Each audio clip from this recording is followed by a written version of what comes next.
So I'm Paul Edwards. I'm one of the conveners of this seminar we're calling Techno Metabolism. And that's inspired by Peter Hecht's idea of the technosphere, which I understand as a kind of autonomous collection of all the technologies and human systems that collectively suck energy out of the natural world and use it for their own purposes and then distribute their waste everywhere. So the parallel is to the biosphere or the ecosphere, where most materials are recycled, and organically there are organisms that take up the waste from one. Plants produce carbon dioxide and produce oxygen, and we consume it. We produce carbon dioxide, and the plants consume that, and our solid wastes are all recycled too. So the technosphere doesn't behave that way. And the big question that we face now is whether we have any real control over that gigantic thing. You could think of it as maybe the system of global trade or something like that. So we can reduce our consumption of energy, we can reduce our output of waste in some place, but very often what happens as a result of that is that somewhere else they take out more energy and produce more waste because they can, and because we now become more expensive since we have managed to reduce our inputs and outputs. So the idea of the seminar is to try to capture pieces of the technosphere in a kind of graphical mode. And we have lots of examples of infographics about animal flesh and what it means for us to produce that. All the water and land and fossil fuels and grain that go into it, and the kinds of wastes that come out of it. So that's the generic idea of the seminar, and we have Gabrielle and Jonas who are going to help, and now Gabrielle will argue with me. So I'm Gabrielle Hecht. I'm also one of the conveners of the seminar, and I would say that while the seminar builds on Peter Hecht's article, but we disagree about whether the technosphere is a useful concept, or how to deploy the technosphere, and whether, as articulated in these two articles, it is something that we as analysts of politics, technopolitics, and other human systems can use as is. So we disagree, Paul and I in particular disagree about this, which is why we wrote a kitchen debate fighting about the technosphere. Some of the points of disagreements have to do with the notion of control. So Hecht disputes or suggests that the technosphere is not subject to any human control and is thus autonomous. And I would intervene by saying control and autonomy are not the same thing, and that if this is going to be even a metaphor that is useful at all, we need to actually figure out ways in which human will and human action actually make a difference, so that we cannot just look at this as though we were aliens from the outside. We have to incorporate our subjectivity and the fact that we are inside this thing as part of the way that we deal with the technosphere. Similarly, I don't find it particularly productive to think in terms of separate spheres, as it were. So that you have the technosphere, the biosphere, the atmosphere, the lithosphere, etc. I understand why these are useful scientific paradigms, but it seems to me that part of our role as social scientists is precisely to look for the points of interaction between these and points of friction among them.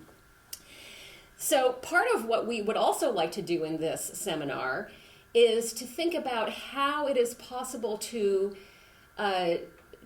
make these kinds of disagreements productive. So when our different groups come up with their visualizations of the piece of the so-called technosphere that they want to investigate, they may not agree. We have groups of 5 people, and they may not agree with each other about how to conceptualize this. So part of the challenge that we want to pose to them is how to take these disagreements and, instead of always reverting to critique, to take that critique one more step and think about how it's possible for people with very different kinds of disciplinary backgrounds and perhaps even different political orientations to nevertheless work together in this extremely complex world. And perhaps our seminar hasn't started yet, but prospectively, we have one group that is going to be writing about, we have one group who will do their project about dumps. And their plan is to produce a satirical website about a company that purports to get rid of waste altogether, a zero waste company, which, as we know, is not, the whole idea of techno-metabolism is that there is no such thing as zero waste.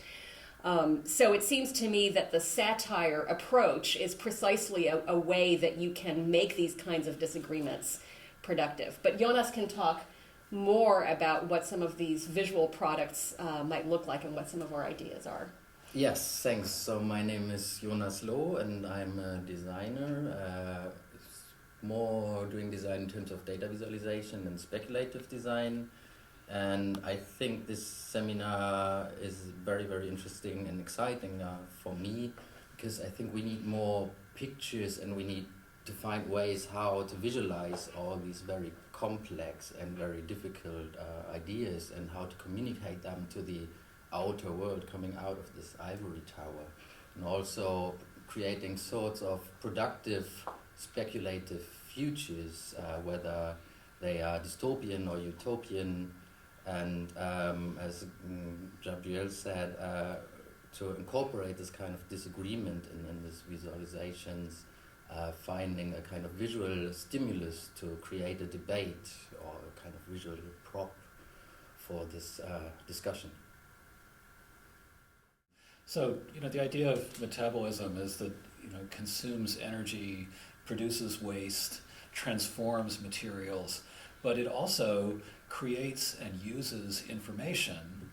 And a lot of that today is simply discarded as waste, but increasingly we're seeing reuse of information. So that people talk about data exhaust and the big data that's a thing like Google collects and then can reuse to refine itself. And so one element that people may or may not pick up on in the seminar is the possibility that process might contribute to reducing the energy and materials requirements of the technosphere.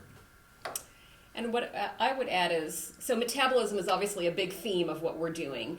The two other themes that we're going to lead discussions off with are scale and commensurability. So obviously the Anthropocene is all about scale or scales, and we're interested in exploring scale not just as a thing that is out there that we can talk about different types of scale, different temporal scales, spatial scales, scales of knowledge production. But also we're interested in the politics of scale, in the politics behind how knowledge producers and artists and others identify scale and try to make things at different scales speak to each other. And what it means to appeal to a geological scale or a planetary scale as opposed to a microscopic scale or a metabolic scale, and how different people, different groups of people use this idea or interpolate scale for different knowledge production and political ends.